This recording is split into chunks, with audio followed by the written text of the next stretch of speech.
আসসালামু আলাইকুম সবাইকে।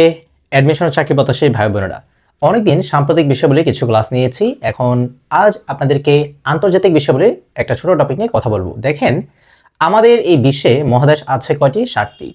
এই 7টি মহাদেশের মধ্যে অস্ট্রেলিয়া বা ওশেনিয়া নামক একটা মহাদেশ আছে, যেখানে কি 14টি স্বাধীন রাষ্ট্র রয়েছে। তো তারই মধ্যে আজকে আমরা এই যে অস্ট্রেলিয়া এবং নিউজিল্যান্ড, এই ওশেনিয়া মহাদেশের যে দুটি গুরুত্বপূর্ণ দেশ বা স্বাধীন রাষ্ট্র, সেগুলো নিয়ে চলুন একটু জেনে নিই। আচ্ছা, তাহলে প্রথমে যদি আমি অস্ট্রেলিয়ার কথায় আসি, তো অস্ট্রেলিয়া শব্দটার অর্থই হচ্ছে কি দক্ষিণাঞ্চল। ঠিক আছে, অস্ট্রেলিয়া শব্দটির অর্থ, এই যে শব্দটি আছে, এই শব্দটির অর্থ হচ্ছে কি? অর্থ হচ্ছে দক্ষিণাঞ্চল। দক্ষিণাঞ্চল, ওকে। এখন কথা হচ্ছে, আমি যদি এর রাজধানীটা নিয়ে একটু জানতে চাই যে অস্ট্রেলিয়ার রাজধানী কি। আমরা সবাই মনে করি যে অস্ট্রেলিয়ার রাজধানী হচ্ছে সিডনি বা মেলবোর্ন, কিন্তু আসলে না, অস্ট্রেলিয়ার রাজধানী হচ্ছে ক্যানবেরা। ঠিক আছে, অস্ট্রেলিয়ার রাজধানী হচ্ছে ক্যানবেরা।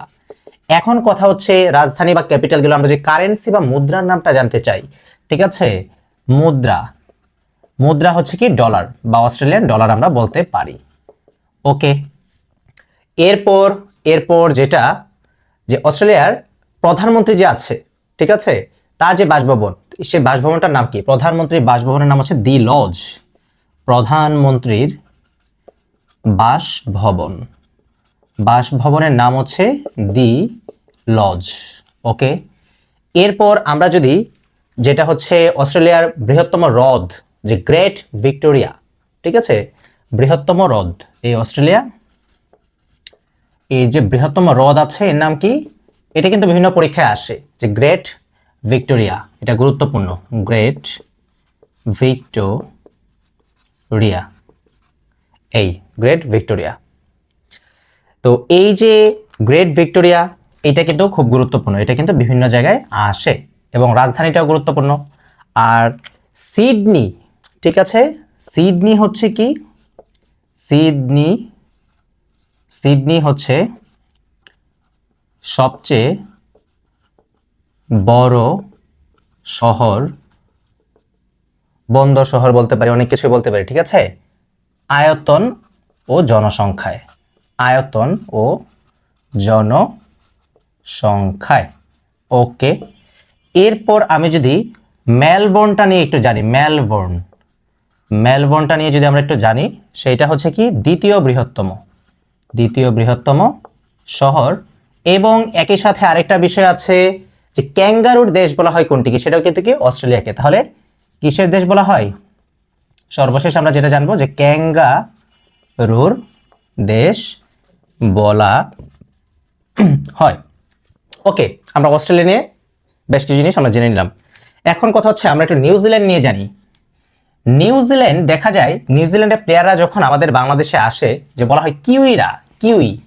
এই যে কিউই, এই কিউইটা কি? কিউইটা হচ্ছে নিউজিল্যান্ডের জাতীয় পাখি বা ন্যাশনাল বার্ড। ঠিক আছে, নিউজিল্যান্ডের জাতীয় পাখি।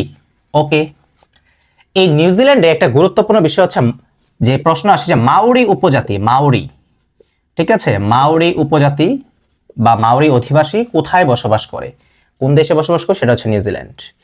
এবং নিউজিল্যান্ডে যদি আমি রাজধানী জানি, রাজধানী জানতে চাই, সেটা কি? ওয়েলিংটন। রাজধানী কি? ওয়েলিংটন। এবং একই সাথে যদি আমি মুদ্রার নামটা জানতে চাই, মুদ্রা, সেটা কি? ডলার বা নিউজিল্যান্ড ডলার, অস্ট্রেলিয়ার মতো ডলার। ওকে, এরপর এরপর এরপর সবচেয়ে বেশি গুরুত্বপূর্ণ যে প্রশ্নটা, দুইটা প্রশ্ন হয়, একটা হচ্ছে পৃথিবীতে সর্বপ্রথম কোন দেশে নারীরা ভোটাধিকার লাভ করে, আরেকটা হচ্ছে ইউরোপের মধ্যে কোন দেশে নারীরা সর্বপ্রথম ভোটাধিকার লাভ করে। সো ইউরোপের মধ্যে যে দেশে সর্বপ্রথম নারীরা ভোটাধিকার লাভ করে সেটা হচ্ছে ফিনল্যান্ড, কিন্তু পৃথিবীর মধ্যে সর্বপ্রথম যেই দেশে নারীরা ভোটাধিকার লাভ করে সেটা হচ্ছে নিউজিল্যান্ড। তাহলে কত সালে? 1893 সালে। তাহলে কি বলতে পারি, যে 1893 সালে, 1893 সালে পৃথিবীতে সর্বপ্রথম এই দেশের নারীরা, এই দেশের নারীরা ভোটাধিকার লাভ করে, ভোটাধিকার লাভ করে। এই তো এই হচ্ছে বিষয়টা, কিন্তু কি আমরা জেনে নিলাম, যে যে কিউই, কিউই বলা হয়, বা হচ্ছে যে মাওরি উপজাতি, এটা থেকে প্রশ্ন আসে।